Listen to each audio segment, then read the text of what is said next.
Okay, so welcome here on this January day, wherever you are. I am in Utah and we are lacking snow. I guess it's one of the worst years for snow in something like 40 years.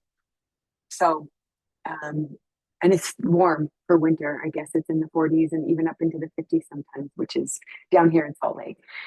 So, wherever you are, if you're in the northern or southern hemisphere, I wish you a good day and welcome here. If you're watching this later or if you're here now, I invite you to, if it's safe, to go ahead and slow down a bit. If it's safe to close your eyes, bring your hand over your heart and over your sacred bowl, your womb space. Just take a few deep breaths right here. Just allowing everything to come back home. All of your energetic tendrils, just furl them back in, if you will. And just be here with your breath, allowing everything to settle. Stillness can bring such great clarity. Waters that are stirred up are murky, and waters that are still run clear. We are 70% water. And so is our earth. Very interesting, that feminine Gaia energy of the earth and how it moves through us as females on our moon cycles. If we're still enough to observe what's moving through our bodies, it's interesting to see how it coincides with nature. If we are not in nature, we are nature. Okay, thank you for being here. Thank you for being willing to be a little more still with me. And today I want to speak about something, and I speak to probably this same theme a lot and mostly with clients in these groups, with other people in my community. And when I think about this idea, it starts to become more and more simple and more sweet. And the idea is that when we have the capacity for intimacy with our own systems, meaning all of our systems, mind, body, and soul, energetically, having an intimacy, meaning when I think of intimacy, let me think about that. Intimacy for me is being willing to speak my truth and be vulnerable, even if my voice is shaking and I'm scared to do it, and hope that the other person, even myself first, is that I'm trusting myself to speak my truth no matter what, because that's how I show up for myself in intimacy. And then what I'm drawing in relationships with friends and family and loverships too is something very different than what I used to draw in. Because I have shared intimacy with myself first, it brings in and calls in a clearer mirror to reflect back. The intimacy that I share with myself is mirrored in what is in front of me in such a beautiful way that I realize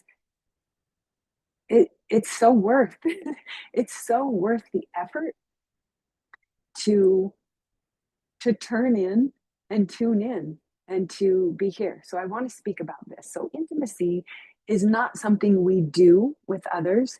It's something we practice in our relationship with ourselves. Okay, that's what I was speaking to.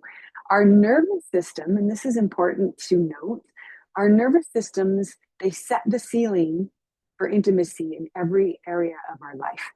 If our nervous system is constantly dysregulated, meaning translated into that it's always hyper vigilant, searching for if people said something that triggered us, or how can I control the outcome of this so I feel comfortable or safe, or that I can trust that everything's going to be okay.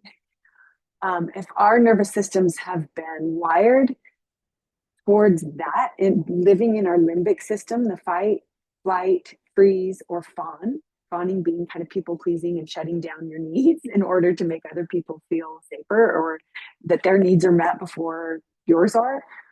That's a rough translation or definition, because needs are, that's a whole other discussion too. What are needs? What are sacred needs? What are our desires? Everyone has a different maybe definition for what needs are. So if our nervous system sets our ceiling really low because we're so used to living in fear and being hyper vigilant, can you feel? I'm going to just explain this. Like, there's a contraction, an energetic contraction around our beliefs that we are not safe. And when we believe we're not safe, then the world isn't safe place either. So, but if we don't know anything different and we haven't experienced an opening, of softening, like closing down that or opening up that contraction to be more spacious, then if we're contracted, it's really hard to have intimacy, because contraction means walls. It's energetic walls that keep us disconnected from ourselves and, for sure, others. So we cannot experience more closeness externally than we can tolerate internally. And if you have any questions or anything you want to say or ask, or if you have an experience with feeling contracted and then experimenting with opening up and being softer, then maybe you can put it in the chat. I would love to hear what your experience has been with this topic. So capacity for intimacy begins with willingness, or permission, or allowance, or softening. I'm going to say any of those words will work here, but it's a willingness to stay with the sensations, the willingness to stay with our emotions, and the willingness to stay with truth. I don't know. I talk a lot about how I used to be, and I've started to understand that I can be more compassionate. I feel like I have given so much compassion and still do to all the versions of me that didn't know better. It's what we're all doing. Everyone really, really is doing the best that they can with what they've been given in their childhood. And we're all just in this soup, the collective soup of humanity together. So understanding that, and when I say truth, staying with sensation, staying with our emotions, and not denying that we might be angry or we might be happy. And if someone else isn't happy, is that hard to show up in our truth if they aren't at that space? And thank you, Michelle, for chiming in here, resonating with me so much. I never thought of it this way, but it just makes so much sense. Exactly. Okay. Yes. And that's the thing. It's funny, as I read and as I learn and as I sit in communities where we're talking about, we're being more open. We're being willing to soften and be vulnerable and talk about these things in groups. It continues to bring the energy, because everything's energy, the energy of openness. So if I'm living in an energy of contraction without even knowing it, I'm shutting down the energy of openness to enter in. Does that make sense? If I am contracted and I don't know it, my experiences with life will feel contracted. It can't be any other way. The laws of the universe is that like energy must match like energy. So if I'm contracted, the signal I'm sending out energetically that's bringing back in more contraction. So willingness to stay with truth is interesting. What do you think that means?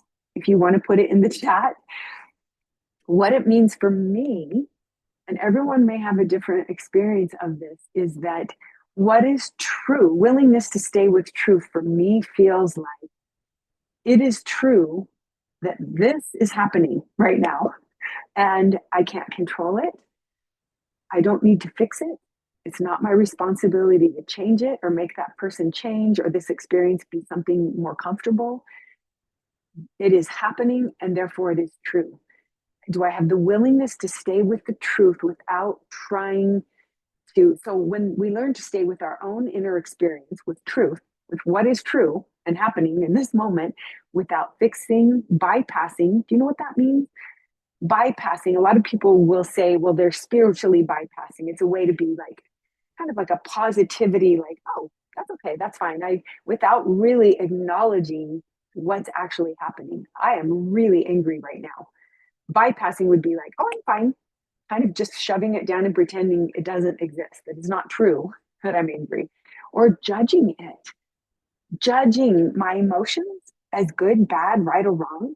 I'm not allowed to be angry or cry or have high emotions or be like playful or all the whole spectrum of emotions. If we deem them and judge them good, bad, right, or wrong, we're once again contracting. We're not allowing and we're not willing. So when we finally learn to stay and we're willing to stay, our system can finally relax. Do you see that? Our nervous system says, it's almost like taking a deep breath of relief for not having to be like this. Have you ever noticed? I I kind of do this weird thing when I drive. I get really almost competitive. Like I think it lives in me because my dad was that way, but I'm not going to blame him. It lives in me. And I observed myself over these last years of being more aware of my contraction especially when I'm out on the road driving. I can actually like notice myself tight. And then I laugh because I'm like, oh my gosh, I'm not even aware that my whole system, my whole body is contracted while I'm driving. And that, I don't do that so much anymore. Sometimes I find myself doing it and I kind of laugh. I'm like, oh, there's that old energy again. But can you see how when we bring awareness to it, we're not trying to fix it or judge it. We're just allowing ourselves to relax around it, the truth. There is trust that builds inside of our systems. And as trust builds inside, openness naturally expands outside because the energy of openness sends a signal that calls in like energy, more openness, more receiving. Receiving is one of the most beautiful, conscious, feminine, energetic things we can do.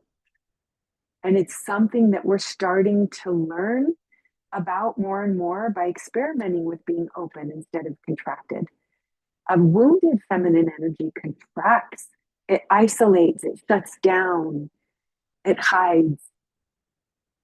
But a conscious feminine lives in the dark like a seed, getting ready to birth something new all the time, creating, and creating from the space of darkness, trusting that from that dark, knowing, fallow, percolating, gestating space, you get to birth a new version of you through conscious masculine energy, which is up and out. Through every true yin moment of creation, it catalyzes a true yang movement. When it's wounded, it's going to do something different and it will probably catalyze a wounded masculine response.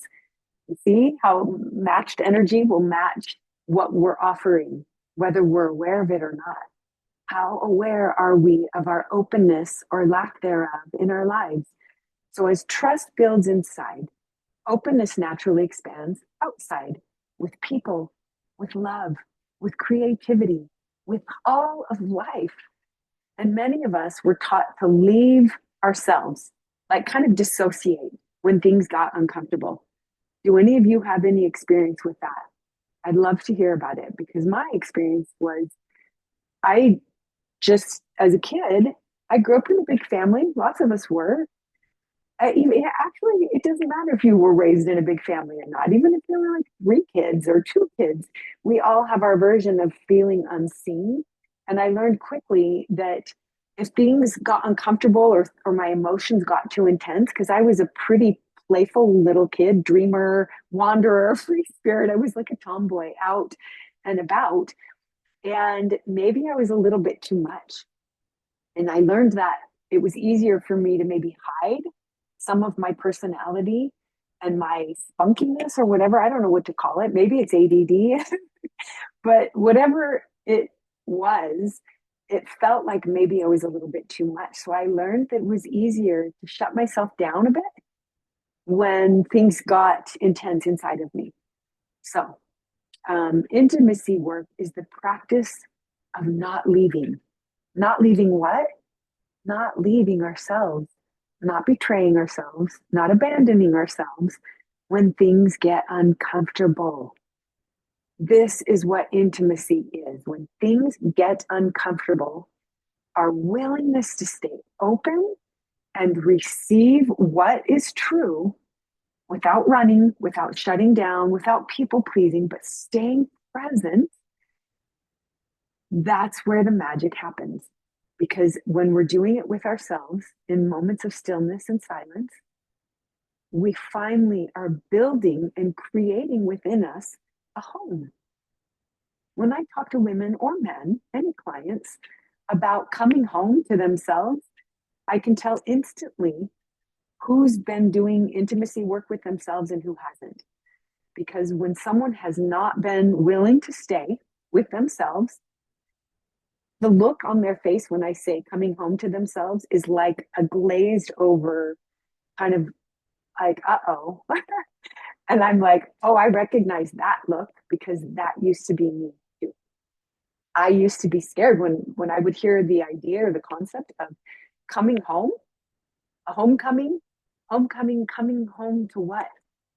If I didn't have intimacy with myself, if I felt far from myself, coming home to what was actually not something that I could think about or that would seem like something I would want to do or that would be precious or something really delicious. You know, what sort of inner garden? I've talked a lot about this. What does our inner garden look like? Everyone's going to have a different version of what their ideal inner realm would look like. If it were a garden, is it dried up, shriveled up, and dead in there? Or is it flowing with water and sun and animals and birds and it's green and it has maybe it's an English garden, maybe it's a wild garden, maybe it's just jungle. I don't know, but we each have our version of our inner home, a garden, something that we tend to or not. And so, you being here, thank you for showing up here. Pat yourself on the back. This is an act of self care, showing up in spaces where you know we're talking about things that are new. Maybe, maybe they aren't such new concepts.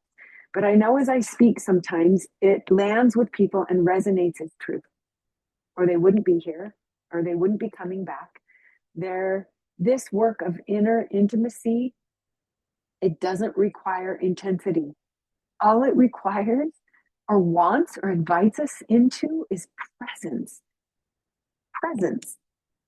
And this simple act that seems not so simple because we are so distracted in our generation, the last few generations. There's so many things in our lives, daily lives, to distract us. And boy, oh boy, is that persistent and persuasive to have our thoughts constantly be going towards something other than here. What's moving through here?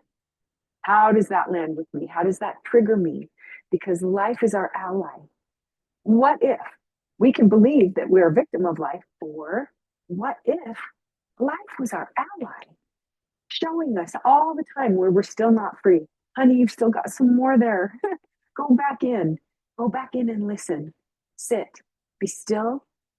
Turn towards all the versions of you that ever only wanted to be seen, heard, and understood. That's intimacy. That's presence. That's being with yourself. It's staying. And it's just being willing. Maybe sometimes it's not so easy, but would you be willing to stay for 30 seconds? Maybe you set a timer. Sometimes I'll tell clients, set a timer. When you're starting this practice and it feels overwhelming because all you've ever done is leave and not stay with yourself, then of course, set a timer or turn some music on. Sit with your emotions, dance through them, let them be there while you're dancing. And then the song is over. And then you can maybe sit in some stillness and just contemplate. What did I just move through me? I just moved some anger. Felt so good. That's all I have to do. It's energy and it wants to move through me. And if I stay, I can actually let it go. Then it doesn't get stuck and it doesn't keep trying to get my attention to see it finally. So it can finally go. Trauma are feelings unfelt. When we finally are willing to stay and feel and be with our emotions, we become a different being. We become intimate because we know that our emotions, we can trust ourselves to be safe to feel our emotions. So the body learns intimacy through staying, not through just thinking. I'm going to tell you an experience I had a few weeks ago, and I was contemplating something, and some grief, some old grief came up, and I started to weep. And I remember thinking in my head, how interesting that this old stuff is still coming up. I thought I had already dealt with that. I thought I'd already sat with that. And the insight, that's exactly what you thought, because you've been living from here up for most of your life. Now that you're more embodied, more willing to be open to receive, this old energy is finally moving through you because you are a receiver and you will stay. So now it can finally heal. And that got my attention because I thought, oh my gosh, I've been doing a lot of work and I'm a therapist and I help other people do their work. But that was such a beautiful insight for me because I thought, that is the truth. I have been living from my neck up in my thoughts, thinking all the thoughts about how much work I've done or what more I need to do instead of just being present in my body and allowing emotion to actually exist and then go. And it finally left. I don't think that's coming back again. Or if it does, I'm like, okay, you're welcome here. Come in, keep going, and let your work be done. Or what if it's true that we came here to experience every facet of life? All the good, bad, ugly. There is no bad, right, or wrong except for experience. And we're meant to have it. We're meant to go into it because it's through our experience that we will feel something about that experience. Emotions are the prize of life because we gain and gather our wisdom from the experiences we're having, especially when they're shadowy. Our shadows are exactly what are waiting for us to bring our light through feeling safe and trusting and relaxing. There is a light that lives in us that wants to shine on our shadows so we can find the diamond, the gem, the gold that lives in our shadows, waiting to be found. And when we finally do it, the gift, this gem, is our inner intimacy. It's this, it's our heart. It's what will guide us to show up for ourselves in one way, and that will be mirrored in the rest of our life as being more open, more compassionate, more empathetic with others because we did it here first. So the more safety we create within our own system, the more life feels safe to meet us. And when I say that life is our ally, we stop judging our experiences as, oh, I wish this is too hard. Suddenly we're an ally with life and we're like, oh, thank you for showing me where I'm still not free. Thank you for showing me that I am actually safe to trust myself to stay. And I will always do that. So I will never be gripping and contracted, waiting for the next hard thing in life to come my way. Can you imagine the difference of energetic receivership? The difference between submission and surrender. Submission is looks like this. It's contracted because it's tight. It's saying, I can't control life, but I'm just going to stand like this. And the waves of life will hit me and hit me until I break, because a contracted being is tight. It will break. It's not sustainable. I've lived most of my life contracted, and I have some things going on in my system, in my physical body, that are waiting for more softness still, so they can heal and be open to receive more healing, because our true nature is well-being, not contraction. So submission does this, and surrender looks like this. Not contracted. It's open. Even if it's like this, even if it's a little more open than this, is really scary. Sometimes I have clients who are like, don't do that. That scares me. I'm like, yeah, I get that. I feel that. So let's bring it back to here. Just a little more open.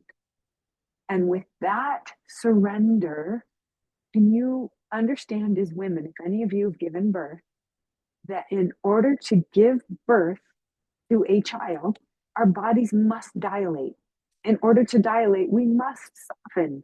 That baby's not coming out if we are staying contracted and not softening and opening, right?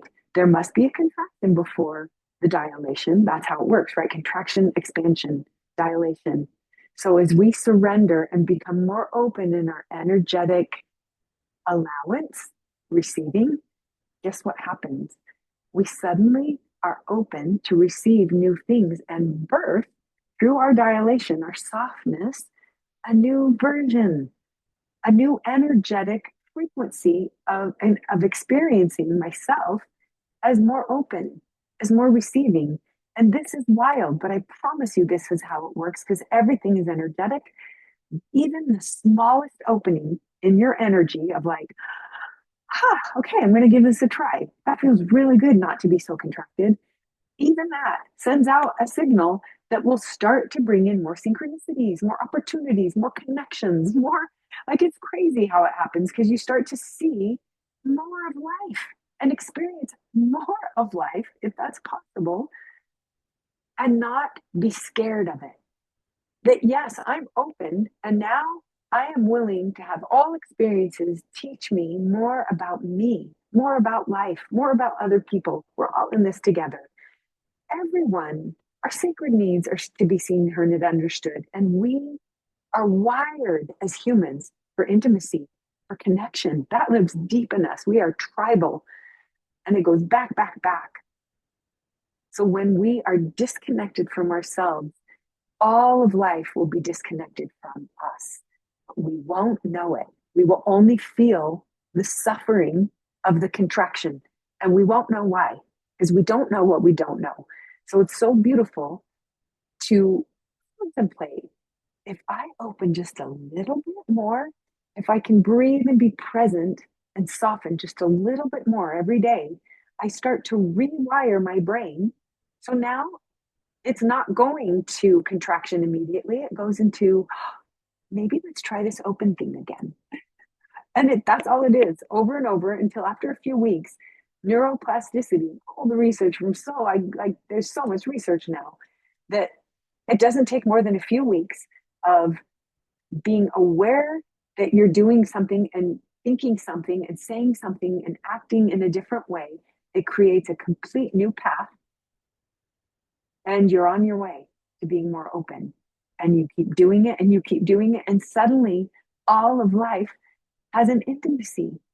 You are living the best life, and your reality changes because the energy of the situations and the people and everything that's coming to teach you doesn't feel heavy anymore, because you have an open energy.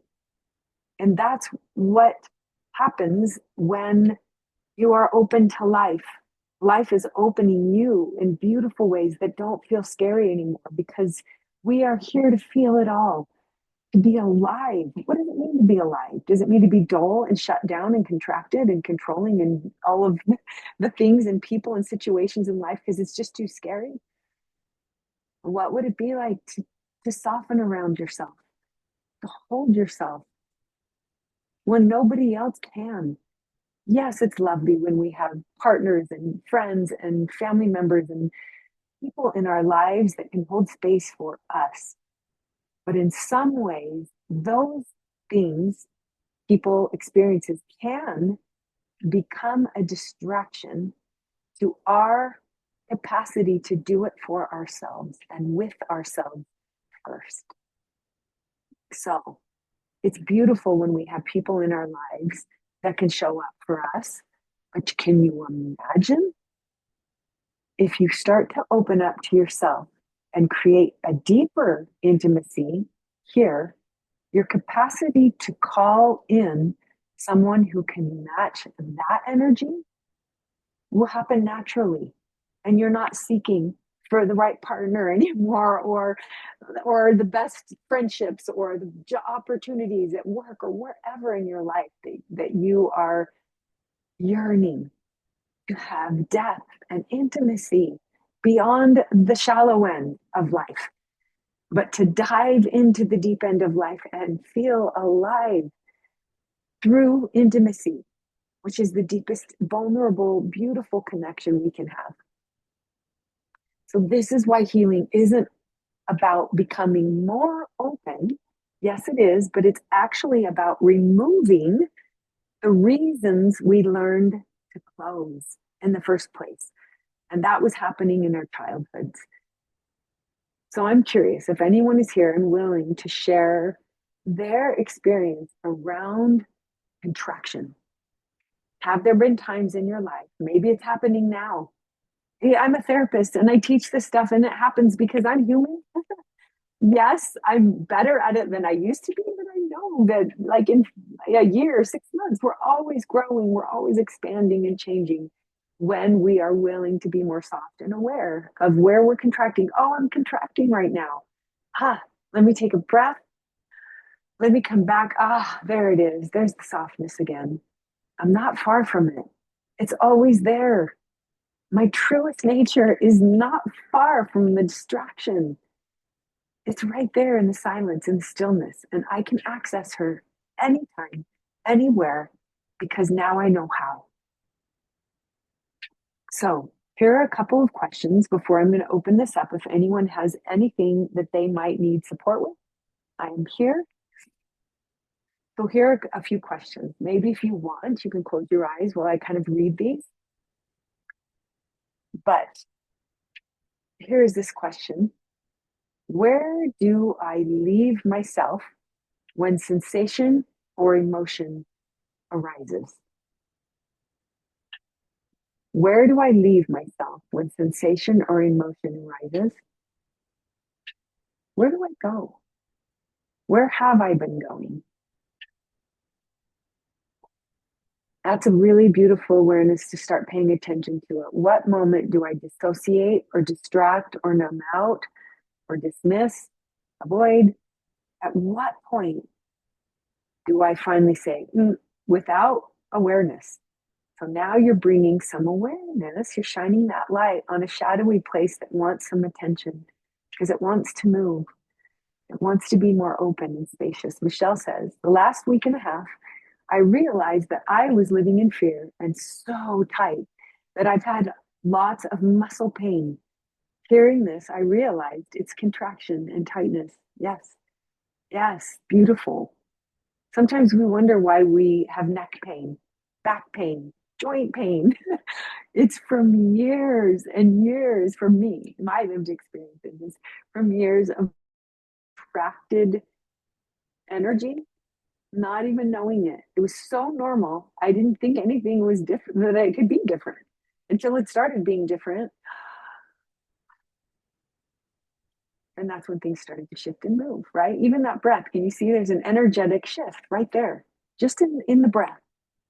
And I love our breath because it's an anchor that we always have, where it's always free, it's always with us, and you can't do it. You can't breathe in the past or the future. You can only breathe in presence when you're fully aware of it and aligned with it. what it feels like to have that subtlety of your belly moving and your nostrils feeling cooler and warmer as you're breathing, just sitting. Everything starts to settle. All of your systems, can you feel it? And when you're doing that, guess what starts to open a little bit? Your nervous system. Your vagus nerve is actually being vibrated by the subtle movement of your breath. And then if you can make a noise, vibration is the second thing that will catalyze your vagus nerve, which is your largest nerve that controls your nervous system. It'll bring it from limbic mode, which is fight or flight, back into parasympathetic, which is rest and digest and procreate, right? I'm going to say something that might, I don't know if it'll offend anyone, but when you are being sensual and sexual and that energy wants to move through you, if you are contracted, your experience with that will be contracted. When you can tap into your breath, three of the pillars of Tantra teachings, which aren't about sex, but they can be translated into that. But the practice of Tantra is presence. It's an ancient Eastern wisdom tradition that is so beautiful because the three pillars of Tantra are breath, movement, and vibration, your voice. So if I am breathing and I'm moving, dancing, maybe it's very feminine, Tantra, the practice of Tantra, and maybe laughing or alming or singing something, making noise, those three activities all catalyze our vagus nerve. And what does that do? It brings us back into rest and digest. How often are we in our feminine energy of movement, like vibration with our voice, singing or chanting, whatever it is that feels, or sometimes screaming, letting out rage and anger that's been stuck for so long, and breath, fast breath, slow breath, being with it. That's what's going to bring you back into your body so your body can rest and be open to receive. It all is connected. Okay, here's your second question. What would it feel like to stay just a little longer with myself today? Maybe you were doing it while I was speaking. Maybe you're practicing with your breath and your movement and laughing or crying. Crying is the chemicals of our trauma being released through our eye ducts. Isn't that crazy? Our tears are literally a release of trauma. Chemicals that are gathered in trauma are finally being released through tears. Let yourself cry. When's the last time you had a good cry? It's like really just like a puddle on the ground, just letting it all come up. That can be so therapeutic. And if it overwhelms you, set a timer. I'm going to cry for 3 minutes, 5 minutes, whatever that is. And then be done, knowing that that is done. That came and that went. You don't need to stay in that. Okay, one last thing. And thank you for Michelle for offering that. So I'm curious, as you realized the contraction and tightness, as you think about maybe being more open as a practice, as an awareness of when you feel contraction, do you think you can name some of the moments when you're like, oh, I'm actually looking forward to being more aware? Because now I can be like, our contraction or openness can be our guide all day long, every day. It's our emotions. What are we feeling? Name it. That's resentment. That's jealousy. Whatever it is, name it. And then notice the feeling. Oh, I'm contracting. It's either contracting or open, love or fear, one or the other. Avoidance, Michelle says. Wow, avoidance. Not wanting to even pay attention to the contraction. Because then what? Let's go into this. What happens if we're aware? Do we want to be aware? Maybe it's something I am so used to doing, contracting connection, it has become so comfortable and familiar. I don't know what it would be like or feel like to actually feel it and face it, Michelle says. Then I'd have to feel or face it. Okay, thank you. Michelle, thank you so much for being vulnerable and speaking that aha, right? We avoid all day long. So all day long, well, we are creatures of comfort. Humans are egos. Our souls are not. Our souls, our true nature is perfect well-being, abundance, and love and compassion. It's all that, right? But as humans, we are wired for comfort as well as connection, right? Sorry, I have a rogue hair that's bothering me.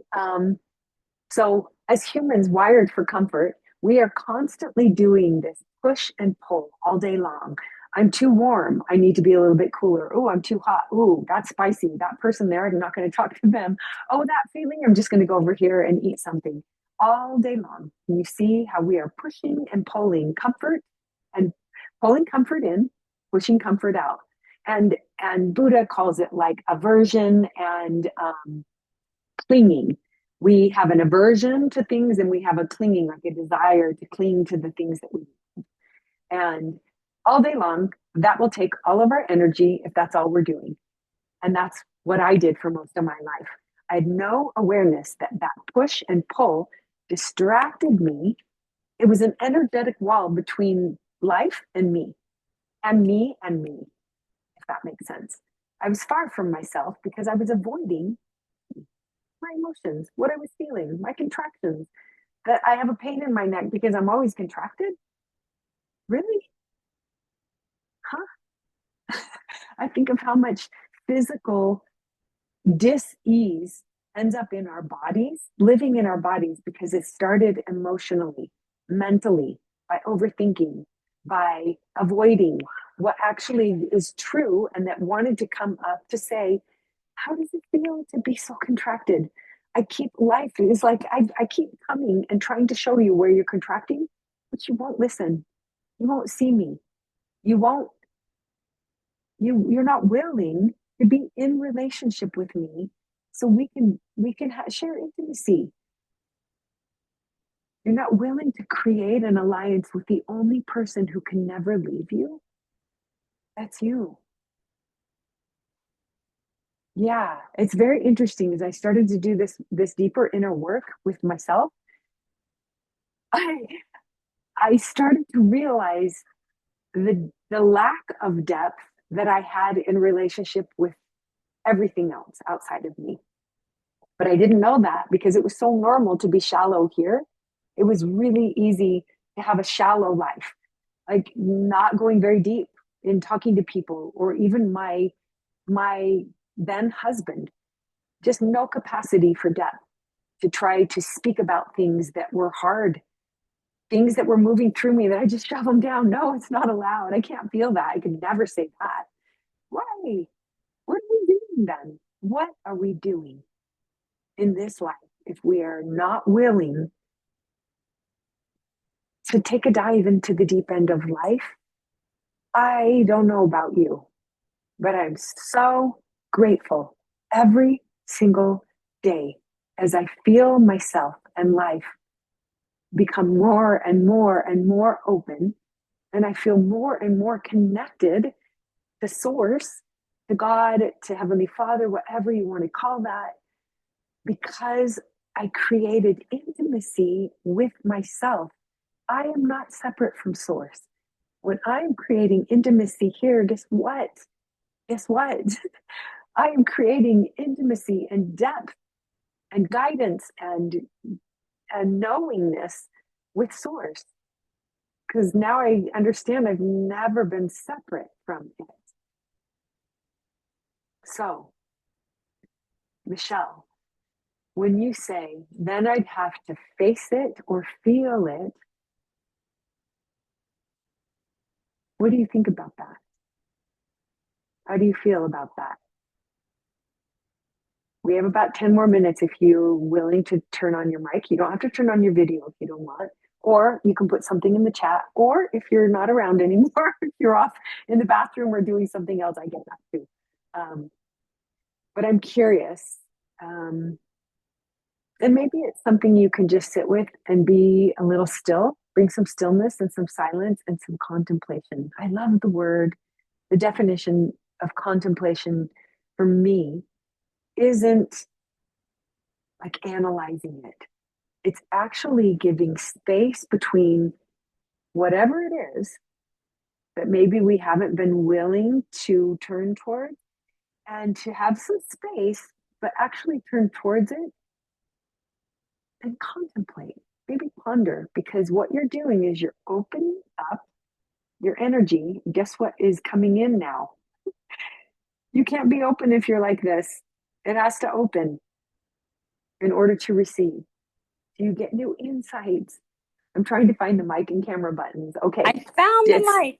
you found them. Okay. You found the mic. Hurrah.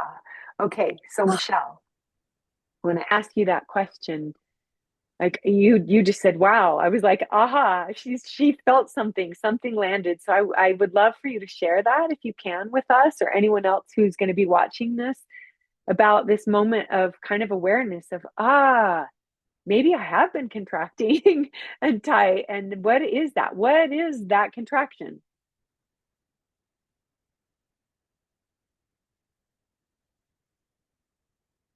Oh, now you're muted. You're muted again. So maybe, I don't know if you're trying to talk or not, Oh, but oh, there you are. Okay, okay. good. Sorry. And I was We also couldn't trying hear you. to find the camera, but I haven't found that yet. So I'll just talk. Okay, okay. We love being able to hear you.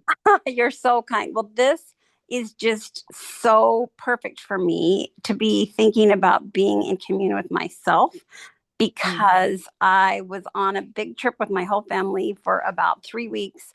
And now I've come back and I'm all alone. And I feel like I've just been like decompensating that I Um, just, and my daughter said to me earlier today, there were other daughters on the phone, and she's like, you know how they say when guys are alone too long, they get weird? I think when mom's alone too long, she gets weird.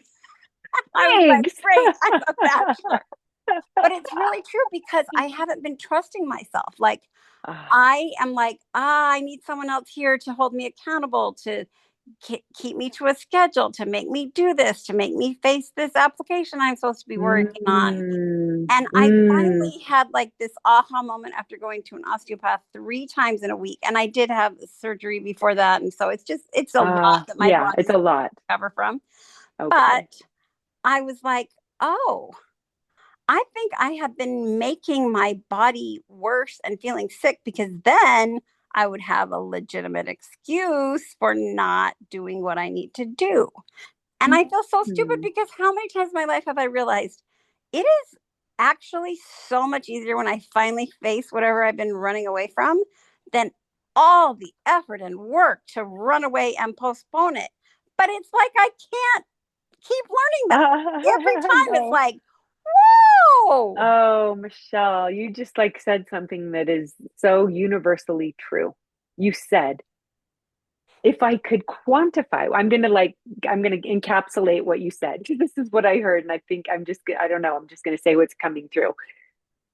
If I could quantify all the energy it has taken for me to avoid, Yes. ah, literally leaking energy because that's all I've ever known. And it's so familiar. If I could say, oh my gosh, here, if I stacked up all the energy that I've leaked in one day towards avoiding myself, not showing up for myself, thinking that someone out there, I need this person to talk to or whatever, instead of saying, I got me. I can trust to be alone. And what a beautiful thing to show up for myself because now I'm having a relationship with Michelle. I'm Yeah. not weird. I am just beautifully intimate with all the inner space here. And that doesn't take much energy. Can you see the difference? It Oh, might feel like it. The thing that is hard here, and this is the crux, and this is why people, us, me included, is that because we have operated from fear our whole lives, that is familiar. To mhm. open up to love, loving what is and not trying to change it, loving all the parts of us that made mistakes, in order to learn. Like it's their experiences. They're never a mistake. You can't get life wrong. We are always learning and growing. Think of who we are now compared to 10 years ago. That version of me didn't know better. So she was doing and saying things and repeating patterns unaware. Now, the energy that I get back, I get to have my energy back, and my vessel is tight. It's not leaking anymore, trying to compensate or avoid or dismiss or contract or seek out other people to tend to my needs, my yearnings, my emotions. Do you see that? How does that feel when I say that? I think Well, that's what that's you were yes, saying. no, I think it's 100%. I think that is just right on. My question that came to me was like I have my husband and two or three of my children are really introverts, and so I can watch them gain energy from having alone time. How Mm. do us extroverts do that? Because I think that's the other problem. Like, usually I plug in when I'm around people, and that refuels my battery. So, Mm. we've got this huge snowstorm coming. I'm going to be by myself for three Oh, or four that's right. It days. is coming. I heard that's I'm going to be a like, couple feet in New York. Yeah. And then this weekend. Okay. so what? Okay. So, How do Michelle, here is a perfect opportunity. So, Okay, extrovert, introvert. And, it's funny, these labels okay, that are things that we like to give ourselves about, well, I'm this way and you're that way. And they're that way. Right. And it's funny because I grew up in a family that seemed like extroverts. And then as I got further along in my life, I realized, oh, I'm not an extrovert. I'm an introverted extrovert. I must have time to recharge my battery. You said you feel more charged up after being with people. I mm, don't know what name to give that, but to be able to know, see, this is an intimacy that you get to discover deeper and deeper this weekend is yes, I do feel charged up by being in the presence of others. Maybe it's all others, maybe it's certain others. It doesn't matter. You will figure that out for yourself. But if we have told ourselves a story about what we be and how we charge ourselves, we will continue to experience what we believe to be true. If I'm like, oh, I have to have that time and I can't, and I'm pushing people away and I'm not in a balanced way, can you see that can become a crutch on the other side? mm, Or someone who's so unwilling to be with themselves. I know a few people like who used to be more like this. They're more not like that, but they would never be alone. They would never be alone. If they're in the car, they have the radio on. They will never be alone in mm. silence or stillness. It's too much for them. They can't do it. And so I there's a middle way. There's the middle way. I love the Tao. The Tao is the way, and it means the middle way. And it means living your life having experienced both or one or the other, living on an extreme, because that's what we came to experience. We're extremes where we're out of balance because we're here to experience what we're not, because we are whole and balanced in souls. And so when we start to go, oh, I've leaned over here, I know what that experience is like. And there's a lot of suffering over there. There's a lot of leaking energy. Okay. Sometimes we pendulate. Some people need to do both and experience both sides to really know this is the middle way. Mhm. And Michelle, you even naming out loud, ah, I get to experiment with what it's like to have some time alone because there's going to be a storm. Okay, pick out some movies you want to watch, some books you want to read, get a favorite treat. How would you go if you were with your favorite person, your favorite friend? What would you do? What would you order for food? What movies would you watch? What would you talk about? Why won't you do that with yourself? Right? Like Good. we think that our friends are these beautiful things that come in and they make us so happy, but they are a reflection of us, or they wouldn't be our friends. So, how can we befriend the deepest part of us that's waiting patiently for us to show up and be friends with it? That's intimacy. So, tell yourself a new story. I get to be home this weekend. Like you saying that to me, I'm like, ah, dang, I wish I lived on the East Coast Me because I too. would make chili and cornbread, and I would maybe get a couple movies, or pick out, what do I want to watch? Something funny, something scary, something romantic. I don't know, but that I look forward to that time. And I'm in a relationship with someone now, and I look forward to that time. But I adore my time just as much as I adore my time with him. So it's it's it's always moving. It's always life is always informing us. Like, how does it feel to be alone? How do you like that? And when we're really honest, and we could say, it scares me, then we sit with the fear of sitting with ourselves. Sit with that. Have a conversation with that. Why? You're like, oh my gosh, I'm avoiding it. I'm avoiding because then I'd have to feel it or face it. Yes, facing it. Facing the version of you that's scared to stay with you. What would I, it feel like to have a conversation with her? Like Michelle, the version of what, like this part of me that would rather hide, kind of, because she's avoiding you too, or like that part of you, right? You're talking about the one that's judging you for being like not willing to be alone, and the judged, the one that feels like, oh yeah, I don't like to be with me. How does that make me feel? Right? It's both sides want compassion, the judger and the judged. And that's where you create intimacy, because now you're like, oh, it's just a part of me that is scared to change, because all she's ever known is what's familiar. But familiar doesn't mean healthy. Familiar doesn't mean intimate and deep and connected. Familiar can most times, because we're creatures of comfort, and that's why we're here, is to experience what it's like to be comfortably numb. So when we finally say, I think you named it perfectly, Michelle, the amount of energy that's draining my life force energy away from me that I could gather in to beautify my inner garden. Think of it as water. If I'm leaking water from my vessel, I don't have anything to water anyone else, not even myself.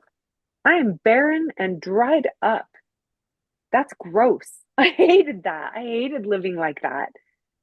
Now that I am here to water my garden and tend to myself, I get to do that. I don't have to. I get to do that. That changes everything. It's changed my whole life. So when you think of the cost of the leakage of water out of your inner vessel every day, all day long, isn't that enough to experiment with patching up the holes and just staying? That's all it is. It's being willing to stay with yourself and fill the bucket with this beautiful life giving water. It starts to saturate. It starts to, you marinate in, it's nourishing you. You're growing something that's like so beautiful, and it's so rooted, it's so grounded, and it's so easy and simple and peaceful. And you start to become a new tree that has been fed by your own love and compassion. That's what it is. It's a different soil than we've ever sat in or rooted into. It's the soil of self compassion and self love, self regard, tending. That is nourishment. So I hope, I hope something I said resonates. What do you feel, Michelle? Do you feel complete here, or is there anything else you want a little bit of support on? Oh, thank you. I think that is so beautiful. Like the part I just thought of was a couple of friends that I have wanted to reach out to, but I just felt so empty that I knew they would need some support, and I just felt like I don't have anything to give. Mm-hmm. And so just thinking about like literally when I saw your text, I was about to walk out the door to go join the hordes of panic shopping, blah blah blah. Even though I was like, I pretty much have everything I need, but I kept getting Ah, have everything. yeah. So then I just Uh-huh. sat down and started doing this, and I was like, oh, I think when we're done, I'm just going to go for a walk by myself without a phone, without all the stuff. Aw. see if I can handle it. No. I think, like, I just think there's so much program we get, whether it's from when we were little or society. Like, there's always self help books and podcasts, and here's how to fix what's wrong with you, and here's how to lose weight, or here's how to gain muscle, or here's how to look better, here's how to be smarter, here's how to talk better.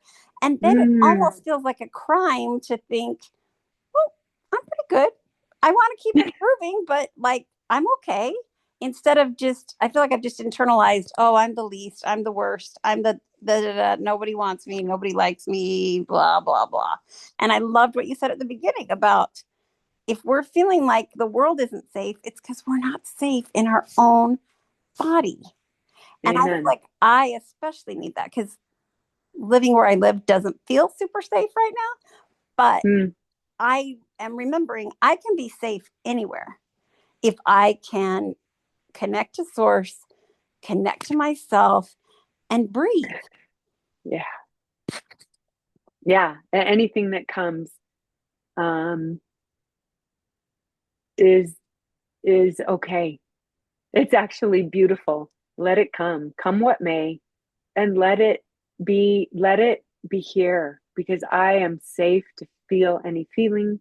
I'm not going anywhere. I will not abandon myself because I know I can trust me to stay. I'm willing to be open, whatever.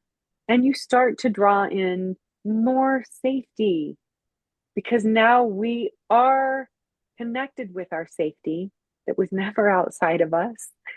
Anger doesn't live outside of us. Love doesn't live outside of us.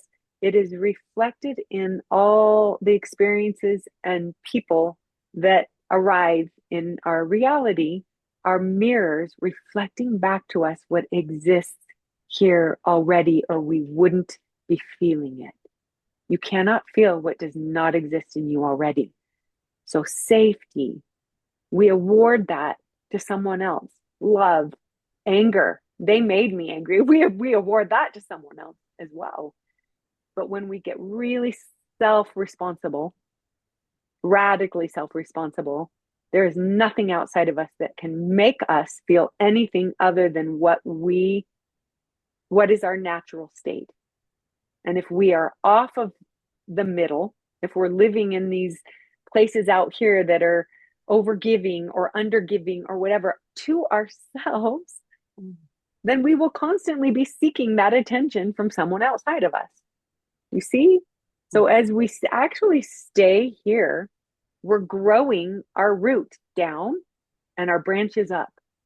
And we are becoming our own shade, our safety, our root, our groundedness, that masculine stability that a lot of women crave in relationships.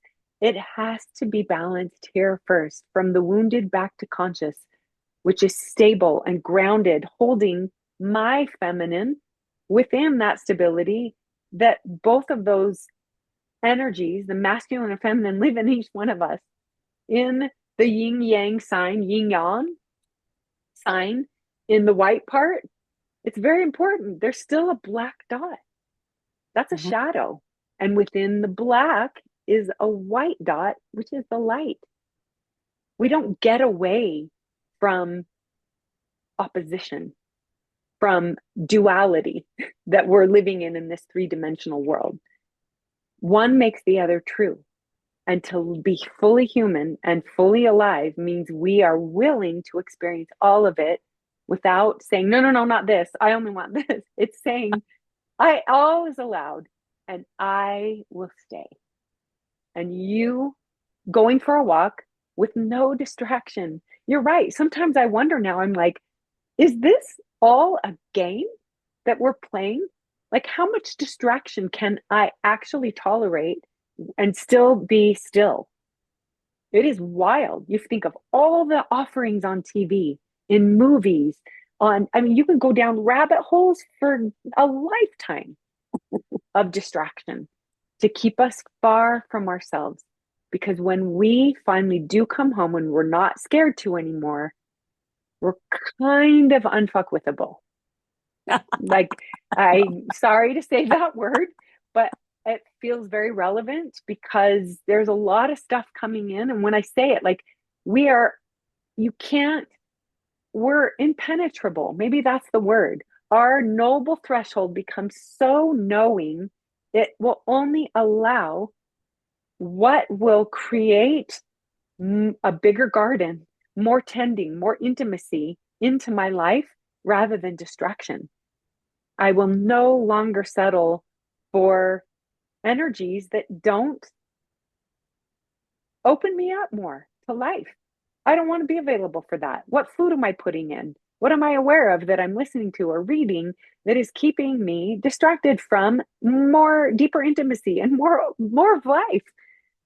So I keep going and I keep trusting, because once it opens up, it keeps opening up. And then you realize you were always safe. You were always safe to feel it, to face it, Michelle, and say, oh my gosh, that's what they're saying when they're like, all you ever needed is within. You're like, what? That's what that Yep. means. That's what that means. That staying, being willing to stay for all of it, all of life as it comes in, the experiences, and not pushing them away, that now you're living. That's why we're here. And that does something to you, because now you start to realize that we are not separate from each other. We are all one in this together. It's not just so personal, our grief and our joy. They're collective. We send out ripples all the time. We're sending out ripples, energetic ripples. What are the ripples you're sending out? Can you allow and trust that life, God, source, the universe is always holding us? We're not separate from it. We are all together in this. And when we stop judging each other for whatever, deeming it good, bad, right, or wrong, and life, or this is good, bad, right, or wrong, we stop judging anything. And even here, mostly first, not judging any part of ourselves, then we are really open. We are more Christ-like in our desire to just be love. That's it. Just be love and show up as presence and love for everything, every situation, every person, ourself first. And then it just happens naturally everywhere outside of us. So thank you. Thank you, Michelle, for Thank you. sharing your heart. So beautiful. What, just just life. We all have that story. We all have a story to tell about where we've contracted, where we're still contracting, and the hope that we can always come back home just with a breath, a hand on the heart, noticing a contraction, going, okay, there's a little softer there, a little softer thought, a little softer breath.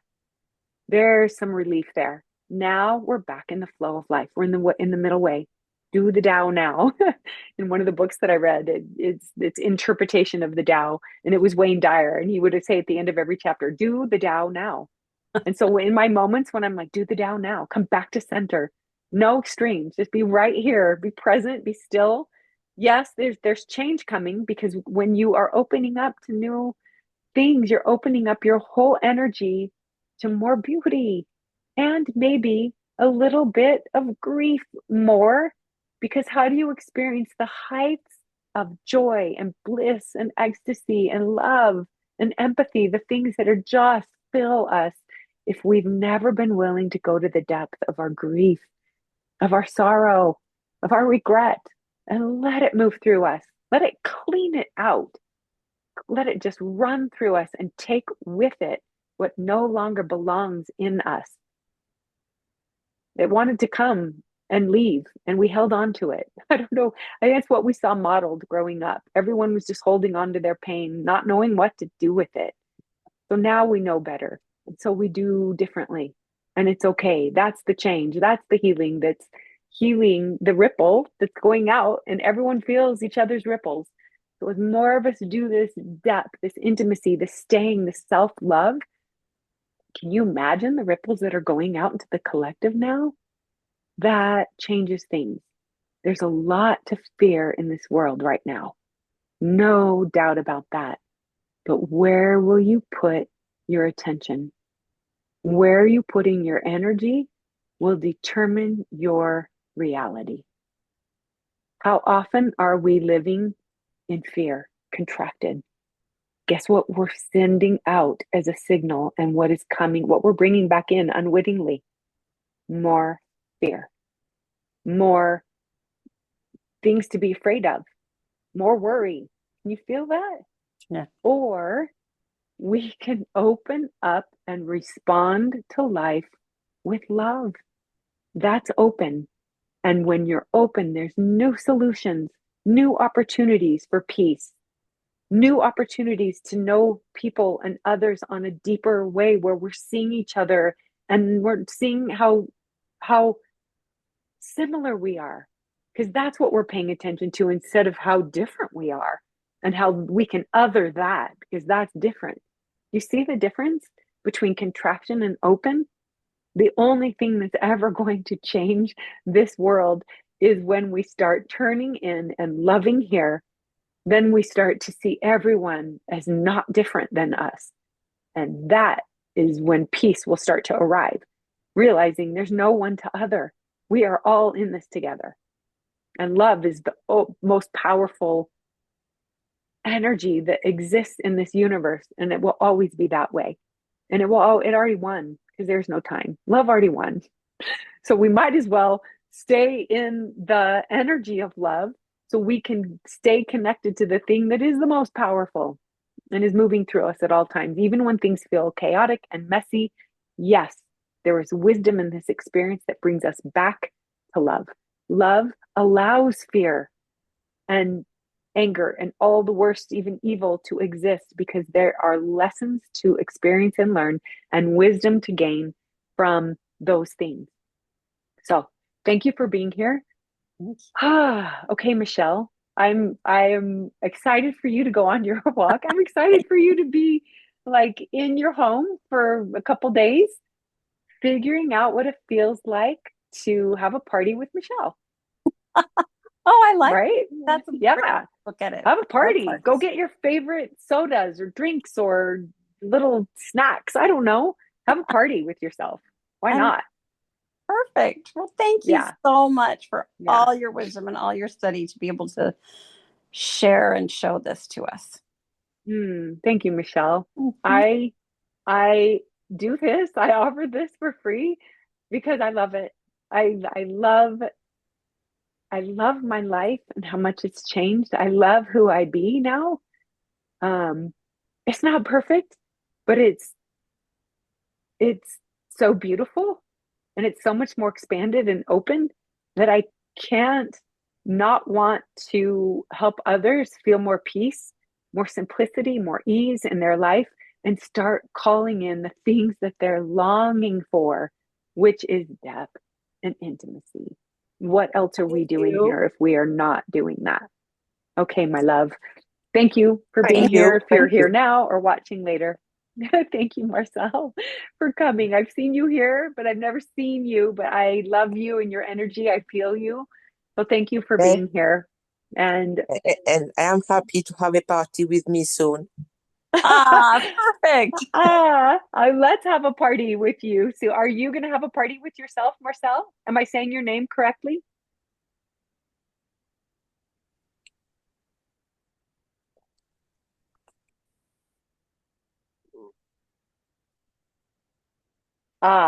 You're muted again, Marcel.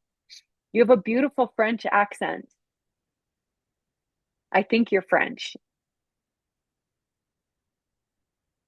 I'm pretty sure you're still in France with my friend Cody, who's serving a mission there right now. I'm not sure exactly if you're right in Paris or in the outskirts, but I honor you for being up a little bit later at night. I think you're 8 hours ahead. So at 9:17 at night, thank you for showing up and being here. I am honored. I'm truly honored to do this work and to have these messages that are not from me. They are universal, beautiful truths that when we finally see who we be, that we are not separate from source, that starts to shift and change the energy that lives in us. And we get to share that energy with anyone we come in contact with. It's like lighting someone else's candle doesn't dim your light. In fact, if you notice when you do that, sometimes it sparks this big spark. And it's like, oh, that's cool. But yours is still shining, and now theirs is shining too. That's what I feel like this energy is doing. It's contagious. It's growing. It wants to expand just like all of us. We are we are souls that are expanding in an ever expanding universe. And so it's in our truest nature to want to expand and grow and learn and do something new. To change is scary to our egos because there's something to protect and defend there. What do we need to defend and protect? Ourselves? Our ego is fear. There you are, Marcel. It's beautiful to see you. Oh, what a lovely woman. Thank you for being here. My heart is full. And namaste. Namaste means, I believe, I'm trying to figure out, it's in Nepal. When I was in Nepal, that was their greeting. They didn't say hello, they'd say namaste, namaste. And what it means is the divine light in me notices and honors the divine light in you. I don't know what language that's from, if it's Sanskrit or Nepalese, I don't know, but in Nepal, they have adopted that as their greeting, and I was so It is tickled by in that. it is in Indian. I come from Yeah. Mauritius, and people in Ah, Mauritius says namaste. okay. Marcel, thank you. A- It And is in my Indian. uncle wrote a poem called Namaste. He's called Ah, Marcel Cabon. Yes, he's called Marcel like me, and yeah. Marcel Cabon, and he wrote Ah, Namaste. okay. I would love for you to share that with me if you could find me on Instagram and DM me, or if you have access to Cody still, she sends emails to my the Buffalo Queen at Gmail. If Yes, you would, I'll I tell. would love. I look for it. Okay, thank you, Marcel. I would love that. And I love your heritage. What a rich heritage you have. I love that. Yes, Thank you for thank sharing you. all of that and for turning your camera on so I get to put a face with that beautiful name and that beautiful voice. Thank you. Thank you. Okay, once again, namaste. Have a good evening, good Namaste. day, wherever you are. And there's so much love out to all of you. I love and believe in each one of you. Okay, ciao. Thank you. Bye, Bye. Michelle.